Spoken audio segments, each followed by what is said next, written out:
tanto en la ley del trabajo como en la ley burocrática. Bueno, sí, hay una diferencia, por decirlo así, bastante grande entre una ley y la otra. En la Ley Federal del Trabajo nos habla que habla de un concepto llamado salario integral, ¿sí? ¿Qué va a ser el salario integral? Todas aquellas remuneraciones que reciba el trabajador en forma periódica y continua, ¿sí? Es decir, si el trabajador tiene un sueldo y a su vez le tiene otro pago de algunas prestaciones, despensa, ayuda de despensa, gastos médicos, situaciones así, se integra con todos esos conceptos, se integra el salario, eso sería el salario integral. En el caso de los trabajadores del servicio del Estado, el artículo 32 nos señala que el sueldo será única y exclusivamente lo que percibe el trabajador. En este caso, prácticamente viene como concepto 07 en los talones que proporcionan a los trabajadores para acreditar el pago, y a la vez, dependiendo del nivel del puesto que desempeñe cada uno de los trabajadores, tendrán una serie de prestaciones. Por lo regular, lo más común es que tengan el sueldo y el concepto 38, que viene siendo el pago de despensa, ¿sí?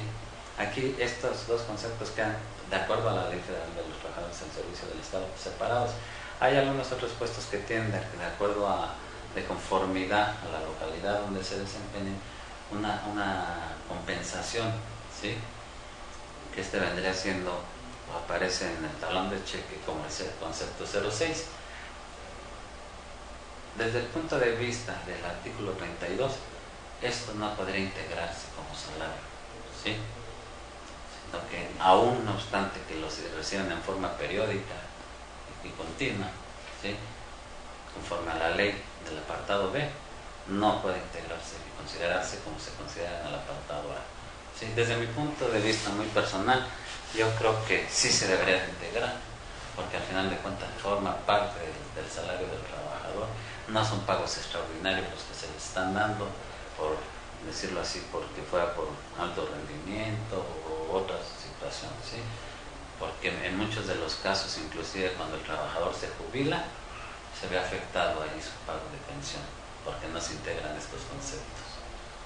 Y probablemente existiría más una violación constitucional, ¿no? Porque finalmente la Constitución, de donde emanan las leyes locales y federales, tanto como es la burocrática como la federal del trabajo, emanan de la Constitución, y la propia Constitución, o sea, no establece de una manera distinta lo que están haciendo estas dos legislaciones. Así es, o sea, sí podría haber ahí una situación de inconstitucionalidad, ¿sí? Recordemos que la Constitución de alguna manera nos da los mínimos, ¿sí? Y las leyes no pueden ir más allá de la Constitución en perjuicio de los gobernados, ¿sí? Bien, maestro. Hemos hablado de cosas interesantes, ahí vamos a entrar a un punto que sé que no es factible, pero que la propia ley lo regula. Planteo la pregunta, vamos a una pausa para que después usted nos pueda ilustrar con sus comentarios en relación a esto. ¿Qué sucede, maestro, con la huelga en el apartado B? ¿Se da, no se da? ¿Por qué se da? ¿O cómo se da? ¿O en la práctica es algo nada más ficticio? Vamos a una pausa y regresamos.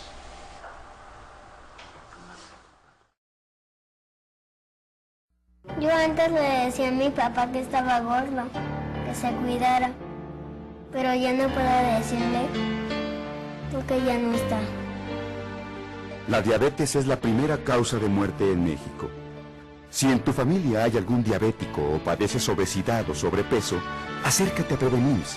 Podemos actuar juntos para prevenir esta terrible enfermedad. Recuerda, más vale Prevenims. Instituto Mexicano del Seguro Social. Gracias. Regresamos nuevamente a la plática que sostenemos con el maestro Mario César Rubio Silva en este tema tan interesante que es el procedimiento ante el Tribunal Federal de Conciliación y Arbitraje. Maestro, antes de la pausa platicábamos en relación de este punto relativo a la huelga, el emplazamiento a huelga. En la práctica, ¿qué es lo que sucede? Bueno, tanto en la práctica como conforme a derecho, la ley establece, incluso yo me acuerdo que hace tiempo una persona hizo su tesis respecto a este tema. Se me quedó grabado mucho el título, que decía la imposibilidad de la huelga en el derecho burocrático.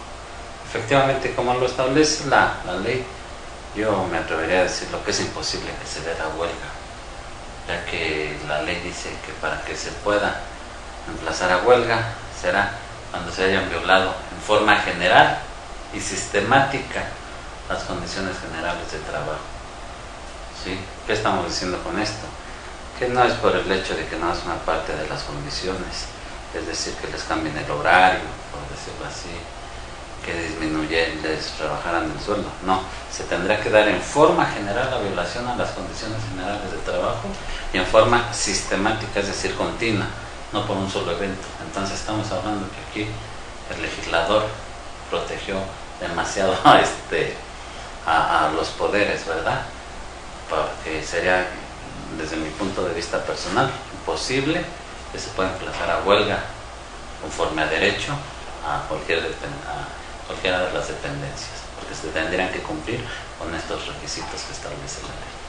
Tengo entendido, maestro, que, o sea, eso que usted dice de manera general y sistemática, pero la ley también contempla fracciones, ¿no? O sea, no sé cuántas, pero también que existe, que establece que también deben de ser de esa naturaleza, violaciones generales a esa o estas fracciones.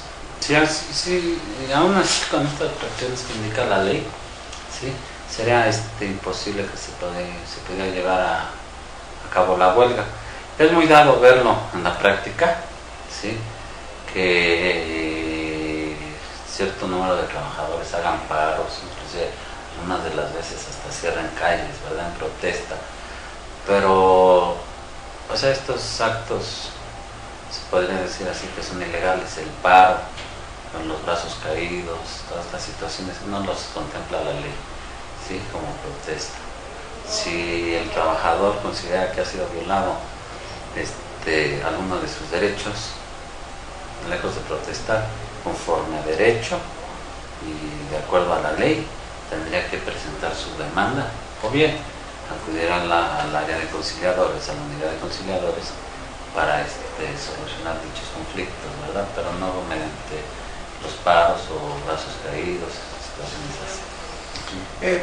Es una parte, como dice, finalmente está inserto en la ley, pero es propiamente letra muerta, porque esa parte no podrá ser ejecutable en su momento, ¿no? Maestro, ¿cuáles son los tipos de resoluciones que puede emitir el Tribunal Federal de Conciliación Arbitral?